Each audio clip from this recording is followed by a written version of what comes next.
नमस्कार। हमारे YouTube channel में एक बार फिर आपका स्वागत है। और आज हम बात करेंगे जींद जिले के क्षेत्र के बारे में। उसमें जींद जिले में 5 विधानसभा क्षेत्र है और उनमें हम जानेंगे कि भाई कौन सी पार्टी आगे है, कौन सी पार्टी पीछे है। हमारे साथ 2 विद्वान जुड़ चुके हैं जो राजनीतिक ज्ञान रखते हैं, विशेषज्ञ हैं।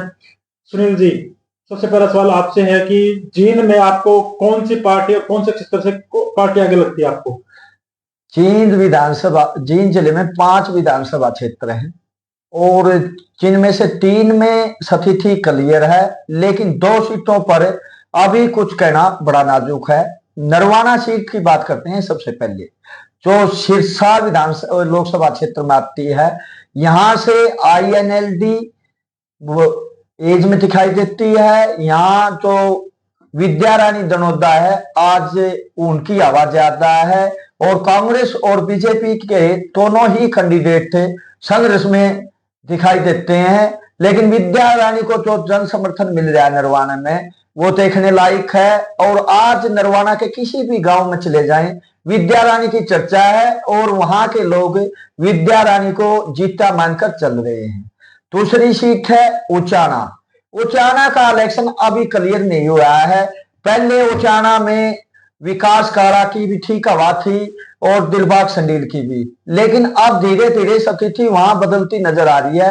अब उचाना विधानसभा में तिकोना मुकाबला दिखाई देता है। अगर आज की बात की जाए तो मुझे लगता है कि बीजेपी वहां एज पर है और सेकंड नंबर पर दोनों, एक कांग्रेस कैंडिडेट है और दूसरे नंबर पर वीरेंद्र घोगड़िया भी उनके बराबर है।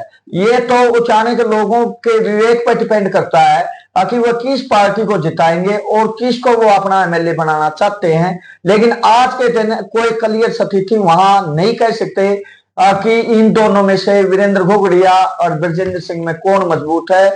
मुझे तो दोनों आज बराबर दिखाई देते हैं। फिर तीसरी सीट है सभी दो हल्के में।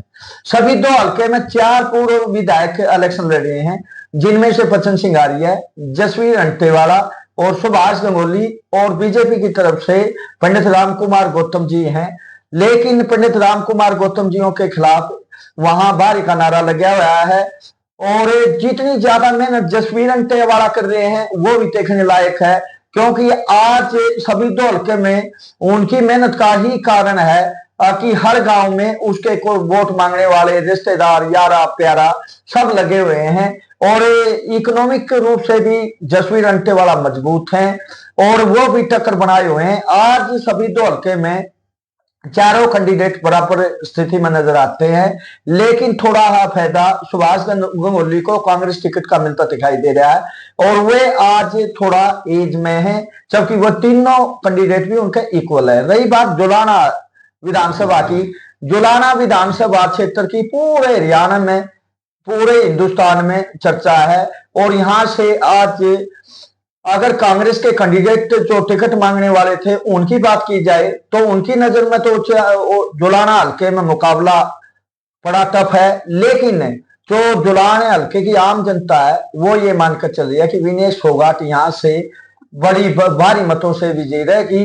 और आज के दिन जुलाना में कोई आदमी ये नहीं कह सकता कि विनेश फोगाट के खिलाफ बीजेपी का कैंडिडेट मजबूत है या INLD का मजबूत है। तो इसलिए मुझे जुलाना विधानसभा क्षेत्र में विनेश फोगाट की जीत निश्चित लग रही है और वे विजयी होंगी। सिर्फ उनके मार्जिन का के बारे में अभी कहना जल्दबाजी है। और उसके बाद होगी आपकी नरवाना होगी, उचाना होगी, सभी दो होगी, जुलाना होगी, जींद। जींद में पहले जब इलेक्शन की स्टार्टिंग हुई उस समय बीजेपी के करसन मिड्डा मजबूत दिखाई दे रहे थे, लेकिन जब से महावीर गुप्ता को टिकट मिली है उन्होंने भी अपना संघर्ष शुरू कर दिया है और उसका ही नतीजा है कि आज वो भी गिनती में आना शुरू हो गए हैं। आज जींद विधानसभा क्षेत्र में हर आदमी ये मानकर चल रहा है कि बीजेपी और कांग्रेस में कांटे की टक्कर होगी। और यहां अभी ये कह देना कि वो कैंडिडेट जीतेगा, बीजेपी जीतेगी या कांग्रेस जीतेगी, ये जल्दबाजी है। दोनों ही कैंडिडेट बड़ी मेहनत कर रहे हैं और दोनों ही मजबूत हैं। आज के दिन यहां से कोई स्थिति क्लियर नहीं है मेरे हिसाब से। इस समय कांग्रेस को दो सीटें, सभी दो जुलाना मजबूत दिखाई देती है और नरवाना से इन लो मजबूत दिखाई देती है। जींद में कांटे की टक्कर है और उचाना विधानसभा के बारे में अभी कुछ कहना जल्दबाजी है। वहां ये नहीं कह सकते कि वो कैंडिडेट मुकाबले में है वो जीतेगा। आज के दिन तिकोना है, लेकिन तिकोना मुझे नहीं लगता कि उचाना में आखिर में तिकोना रहेगा। वहां भी आमने सामने की टक्कर होगी, या तो ब्रजेंद्र सिंह कांग्रेस के मजबूत होंगे या फिर वीरेंद्र से घोगड़िया तो निर्दलीय वो मजबूत होंगे। बीजेपी का कैंडिडेट वहां इस समय मजबूत स्थिति में है। मेरा अगला सवाल बलवान जी से है। चैन साहब ने 5 सीटों का आकलन किया, उनका ओवरव्यू दिया, आप इनकी बात से कितना सहमत हैं? जैसा चैल साहब ने बताया ना, यहाँ पे इन्होंने 5 सीटों का जो विश्लेषण आपको, मैं जींद के बारे में आपको ये बताना चाहता हूं। जींद हरियाणा के सेंटर में तो है ही, ये राजधानी राजनीतिक राजधानी भी है। और क्योंकि 3 ऐसे फेमस चेहरे यहां से चुनाव लड़ रहे हैं अलग अलग पार्टियों से। एक तो विनेश फोगाट जो युवा है और अंतरराष्ट्रीय खिलाड़ी है, इसलिए गूगल पर सर्च भी करते हैं जुलाना कौन से क्षेत्र में पड़ती है। और दुष्यंत चौटाला जो डिप्टी सीएम भी रहे हैं और सबसे कम उम्र में वो सांसद बने थे एक क्षेत्रीय पार्टी के हिसार से। उसकी भी, चाहे वो केरला का आदमी हो चाहे वो कलकत्ता का आदमी हो, वो सर्च करता है ये जींद कहाँ है, उचाना कहाँ है। और एक सबसे ज्यादा पढ़े लिखे हमारे इस क्षेत्र के जो उचाना से कांग्रेस के उम्मीदवार हैं ब्रजेंद्र सिंह जी, उनके बारे में भी सर्च है। क्योंकि उन्होंने जो आईएएस के एग्जाम था पूरे इंडिया में उनका 9वां स्थान था, इसलिए वो भी एक काफी प्रतिभावान होने के साथ साथ बड़ा फेमस तो है ही। और मेरा ये कहना है, जिला जींद की जो 5 सीट हैं, 5 सीटों पे स्थिति जो है हर दिन बदलती रहती है। जैसा चैल साहब ने कहा है, हर रोज स्थिति बदलती रहती है। कोई भी पार्टी या कोई भी कैंडिडेट पूरा आश्वस्त नहीं है। हाँ, रुझान जो लोगों का है, जो आज से 1 महीना पहले रुझान था, मोटे तौर से अगर कहें तो कांग्रेस के प्रति 5 सीटों पे कांग्रेस के प्रति रुझान है। हालांकि ये केवल 2 सीटों पर मानते हैं, मैं इनकी बात से सहमत नहीं हूं, क्योंकि मैं क्षेत्र में भी जाता हूं और पूरे लोगों के साथ मेरा जो ना अक्सर संपर्क में रहता है उनके। इन्होंने जैसे नरवाना की बात कही है, नरवाना में ट्रायंगल तो हम कह सकते हैं। अभी से जो इन्होंने कह दिया कि इनेलो जीतेगी, अभी कहना थोड़ा जल्दबाजी होगा।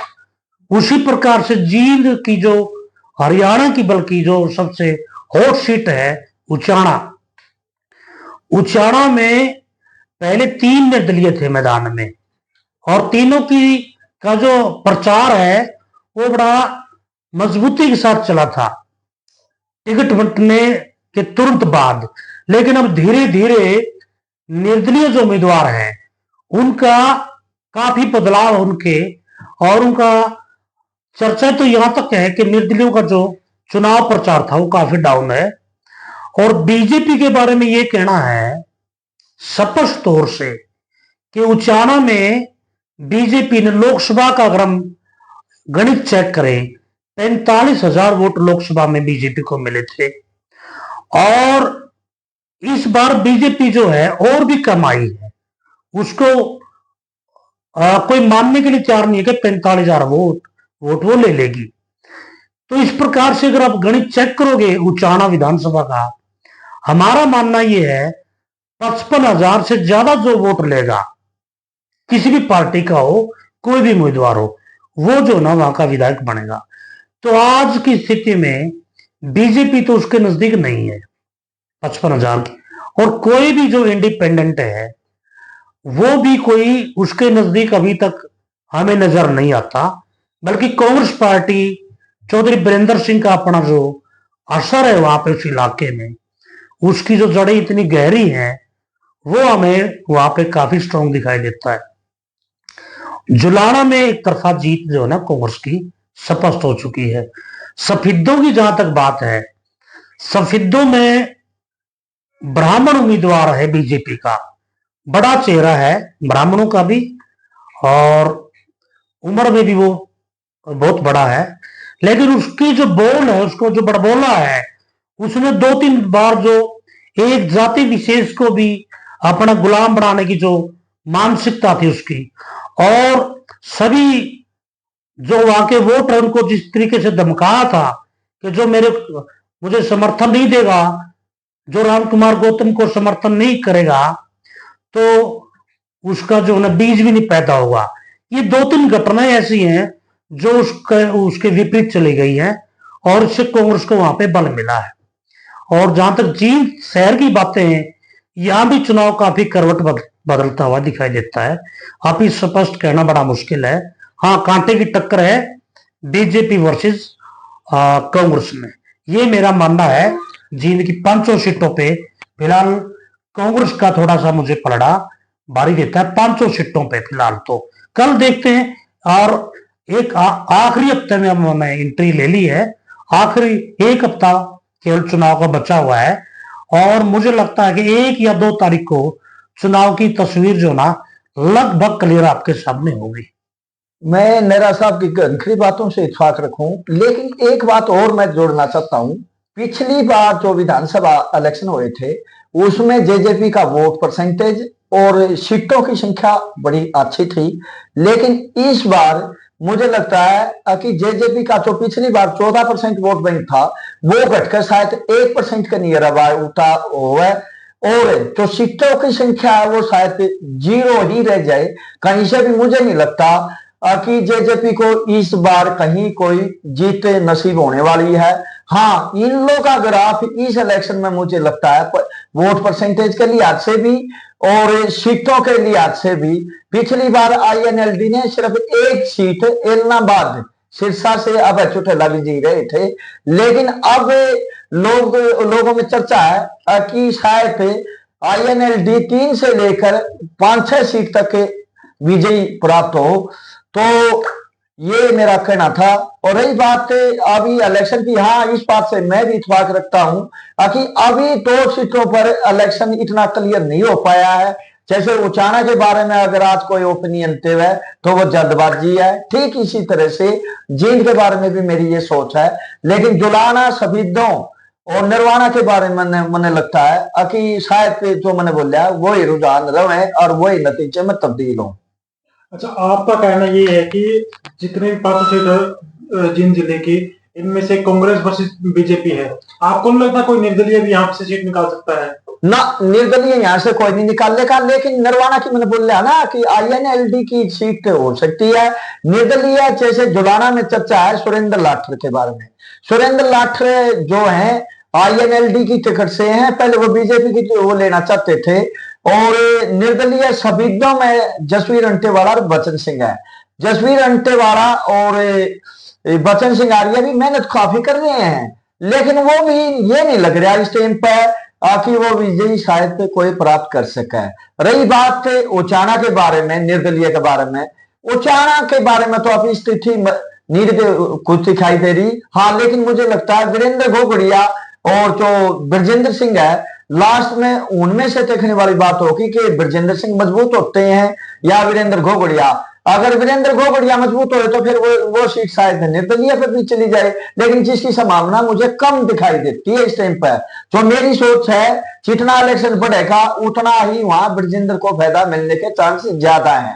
आज के दिन ब्रजेंद्र बहुत ज्यादा मेहनत कर रहे हैं और वीरेंद्र घोगड़िया भी कर रहे हैं। ये तो वहां की उचाना की पब्लिक को देखना है कि वो किसकी तरफ ज्यादा रुझान करते हैं और इनमें से किसको अपना समर्थन देते हैं। इसमें एक बात और मैंने कहनी जो यहाँ की 4 सीटों पे जो इंडिपेंडेंट खड़े हैं ना, जुलाना से सुरेंद्र लाठर है, नो इन आईएनएलडी से है वो, पहले निर्दलीय बोल गया उसको। जैसे स्पीडो से जसवीर और एक वो है दूसरा बचन सिंह आ रही है, उसी प्रकार से उचाना से है और जींद से भी प्रदीप गिल।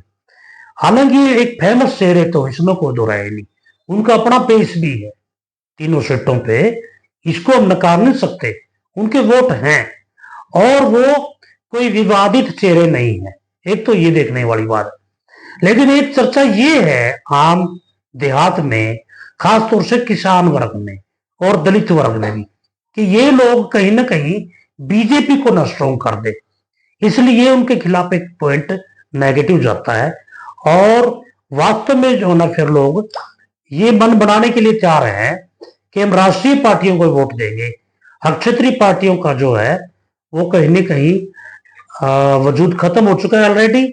और निर्दलीय जो है उसके बारे में एक ये चर्चाएं हैं, चाहे वो भ्रांति फैला रखी हो कुछ उनके विरोधियों ने, पर चर्चा है कि ये बीजेपी को मजबूत करने के लिए है।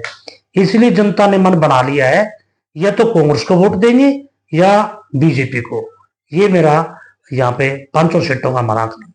आपका कहने का मतलब ये है कि जो निर्दलीय हैं ये कांग्रेस पार्टी को कमजोर कर रहे हैं। हाँ, जो चर्चाएं चलती हैं, जो तीनों ही जो कैंडिडेट है ना वो एक ही जाति विशेष के हैं, और वो जाति विशेष जो वर्ग है किसान वर्ग, वो आज कांग्रेस के पक्ष में ज्यादा दिखाई देता है और उसी वर्ग के जो नहीं खड़े। हालांकि ये कितनी सच्चाई है, कितना इसमें बात में दम है, वो मैं नहीं कह सकता, पर कहीं ना कहीं सुनने में ऐसा मिलता हमें। और लास्ट में जो लोग ये कहेंगे जो बड़ी पार्टियां हैं या तो बीजेपी को वोट देंगे या बीजेपी के